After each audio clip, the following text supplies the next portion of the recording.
کتاب الرهن و کتاب الشفعة. الرهن چې شتل شي پښتو کې تل شي ګاڼه کې د ولکانه ګیروي راکنه او شفا چې شتل شي ته د سړي سره نږدې کنه په حق المبيعای شریک یا په نفس المبيعای پړوسی هغه ټیم کې بیا کېږي صحیح د شفا کې یو سوال دی رهن ولې حدیث امام اعظم صاحب راوړه ده شفا به کوم کې تفسیر کوي هدايه بس غره د کده كتاب الرهن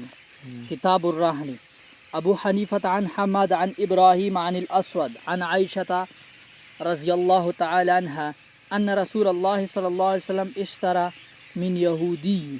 طعاما. دا حدیث سوره مشهور ده سوره کتابونو کې اول دا حدیث رهن کې راوړي کنه ځکه امام اعظم صاحب څنګه حدیث راوړي ډېر متفقون یا کنه چې ته کتابو کې ګوري اندایا کنه سوره کې اندای بخاری کې اندای ډور ځای کې کتاب الشفعة دانی معنی خستی به سره زغره یخي وسې ده نه رهن نه مقصد سی وثیقه پیدا کول زړه اعتماد د پروشي کنه چې دا شی د شادانه کې نه دا شابونه خارس ست نمبر اشاره څه کسي دا بیلیو حدیث ویل راوړل كتاب الشفعة أبو محمد كتب إلي إلى ابن سعيد ابن سعيد بن جعفر عن سليمان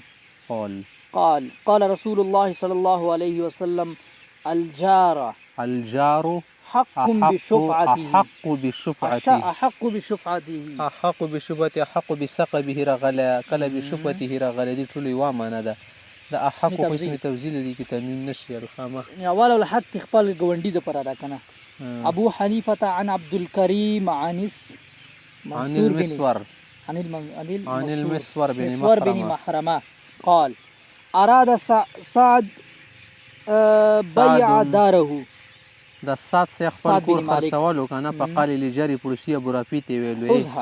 س وای خلر نه کنه به سبب میاتی وسوا فإن قد أوتيت بثمانمائة درهم متدخل په تصور کوي ښا ولكن اتيتك تتزكى دركاون كان دور كام كي سلني سمعت رسول الله صلى الله عليه وسلم يقول الجار أحق بشفعته یعنی والتم زیات غای کنه پروسای می حق ولري انده شه تپام بدر بنی کو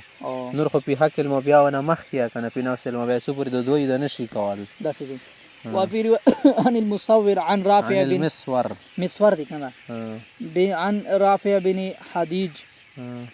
قال عرض على علي سعد بيتا فقال له حزه أما إني قد أعطيت به أكثر مما تعطيني تسموت سورة ركي غنى متخل زيوت ركي خطوبة نزل بشكاش كون ولكنك حق به فإني سمعت رسول الله صلى الله عليه وسلم يقول الجار أحق بشفعته وفي رواية عن المسور عن رافع مولى سعد أنه قال الرجل يعني سعد تيويلو حز هذا البيت ب400 ويقول أما إني أعطيت 800 درهم د سامان ټکا د سامان یو یل شی سامان سی سره خاتم کی خاکنه سامان بالکل 800 کس جوړ شوی ونه لري کړه تیاونه غورځي 800 درهم تسوي رکولې خو ته څلور کې درکوم ولكن اتيته لحديث یو حدیث دی واجنه سمعته من رسول الله صلى الله عليه وسلم يقول الجار حق بشفعته دا حدیث سوره ډیر ځای کې رسي کاله صرف ټکو کله پر حصہ قبر رسي کاله شفعه رسي کاله څنګه دا مطلب دی ټولو او په روایت ان سعد بن مالک دي ته سعد بن مالک نه ال شي کنه انه عرب سعد بن مالک دی سعد بن مالک تبل سنه ما وخصله مخکي سعد وکنه سعدن و د ټول سعد خو سعد بن مالک تاسو کې سعد بن مالک نه وته ال شي کنه تاسو کې ګوره دا اول نه مې څنګه دا سعد ګوره دا سعد بن مالک مسور بن مهرده خو دی ورنغه کړي سعد بن مالک له نه کېږي د یو حدیث خان د مغاده بس دا بل سعد ټول سعد خانو د سی ای مخته خبره کې حدیث مردل ده کنه سنو عرض بيتا له على جاره ب400 دي خپل پړسي ته 400 کې پیشکش وکړو ب400 درهم فقال قد أوتيت 800 ولكن سمعت رسول الله صلى الله عليه وسلم يقول الجار أحق بشفعته. قال أبو حنيفة عن علي بن الأقمر عن مسروق عن عائشة قالت قال النبي صلى الله عليه وسلم إذا أراد أحدكم